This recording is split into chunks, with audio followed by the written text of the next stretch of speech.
What's up, everybody? My name is Jason, and welcome to Big EIDL News is Coming.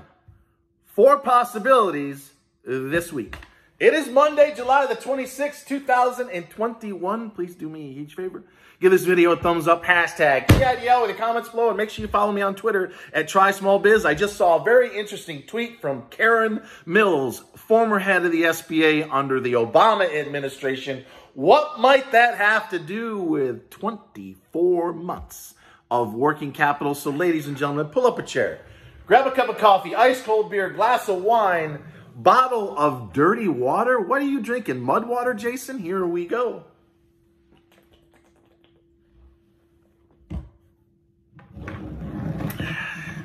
There it is, ladies and gentlemen. You want to know why I feel good? You want to know why my blood work just came back equivalent to that of a 35-year-old? What?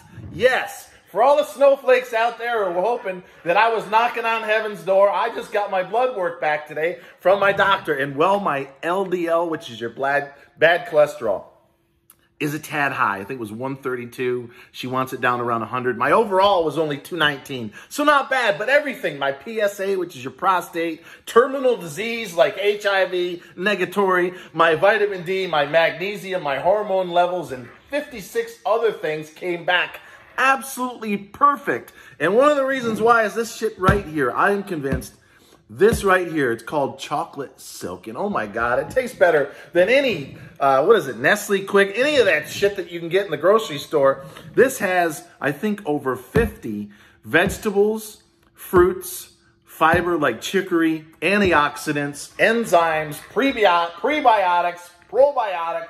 It's amazing stuff. And I think it's only, what, 40 or 50 calories for a scoop or two.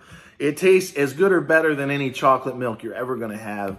You can get, I think it's 10 servings of fruit and vegetables plus your fiber every day. Sometimes I actually do 2 of these. I'm convinced it's why I've lost about 12 pounds in the last 30 days, and I have near perfect blood work. The problem is the old blood pressure, which has been high for the last 30 years, is still too high. So I have to learn how to not let the SBA bother me so much, right? You see me. I get so worked up, I can't sleep at night. I'm irritated. I'm pissed off. It's because I have taken the anguish, the anxiety, the fear, the depression of almost 70,000 people. Thank you very much on our YouTube channel. I think our Twitter is almost 7,000 strong. It's a heavy weight. It's like a ball and fucking chain around my neck. And sometimes I get so irritated. But in today's video, I'm going to quickly cover 4 possibilities that are going to happen this week, 2 of which I personally think are a done deal. All right, the first one, and this is not widely known, but it's talked about in inner circles, if you will,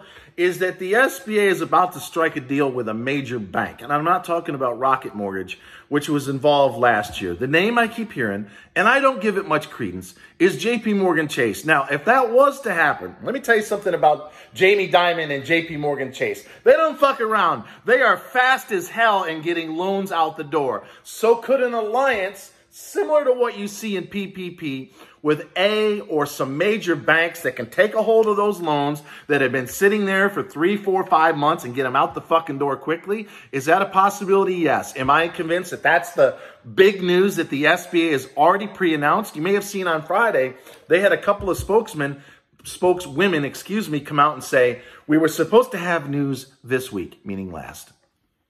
But it's definitely coming out this week. So that's one possibility, a major alliance with a big bank or 2 like a JP Morgan Chase.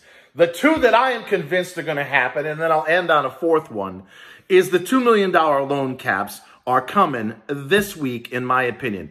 There are about 10 to somewhere around 15% of small businesses, logistic companies, small accounting or law firms that could definitely use up to $2 million. And if they could hurry the fuck up, most of them would be able to get the $2 million caps with respect to the 24 months of working capital. So if you're among the larger small businesses and you could use a $2 million instead of a $500,000 cap, which is where it stands now, I personally think that's part of the big news that's coming this week. The other one, which is going to affect most of you, is 4506Ts going out the door. And I just saw something very interesting.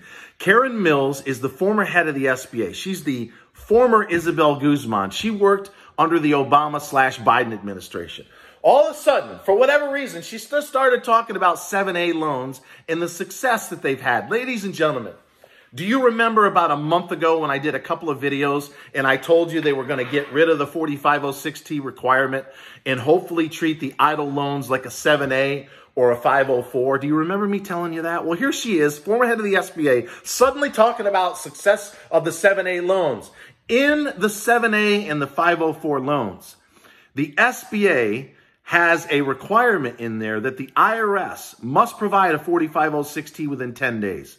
If they do not, then the SBA and the SBA lenders, which are the banks, has the right to execute your loan. So if she's trying to give you a hint as to what's coming and 4506T is going out the door, or at least it's being brought down to a 10-day limit, which most of you are already beyond that, right? You've been waiting 2 months, 3 months, 4 months for your 24 months of capital because the IRS has not provided a transcript.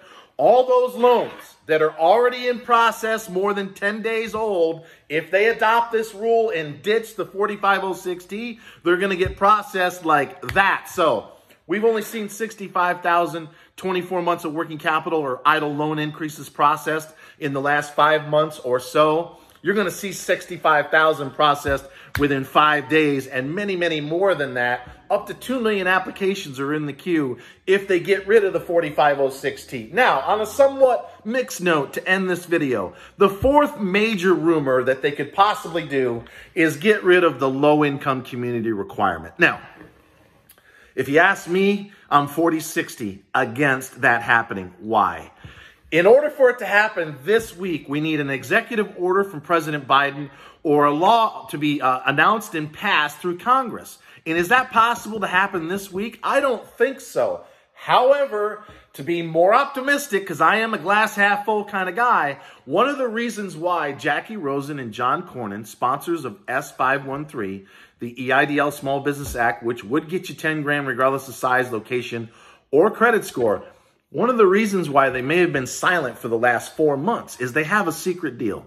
They have some sort of wink-wink and a nod-nod with the SBA that coincides, with this large, massive infrastructure bill that's going to be passed with or without the Republicans in the next week or two. So the timing is a little up in the air. So to summarize, in my opinion, ladies and gentlemen, not a guarantee, of the 4 possibilities of the big news that the SBA has already said several times is coming this week, you've got a potential deal with a major bank or two that would get loans out the door much quicker. The ones I think are going to happen is the $2 million loan caps are coming and the 4506T requirements are going.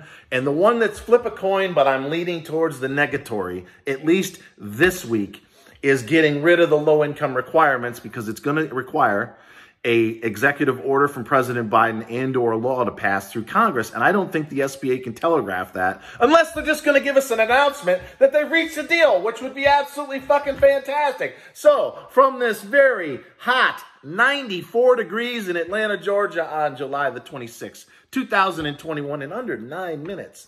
Always remember, ladies and gentlemen, I am on the case. I will not go anywhere until it's 10 grand, regardless of size, location, $2 million caps, 24 months of capital. And yes, Big Ben fucking Cardin, who I just blasted on Friday, is going to work with me hand in glove to make sure that you never pay the SBA a single dime. Always remember, ladies and gentlemen, in a bit of a topsy-turvy Monday afternoon video, I love each and every single one of you. My blood work was perfect, and thanks for watching.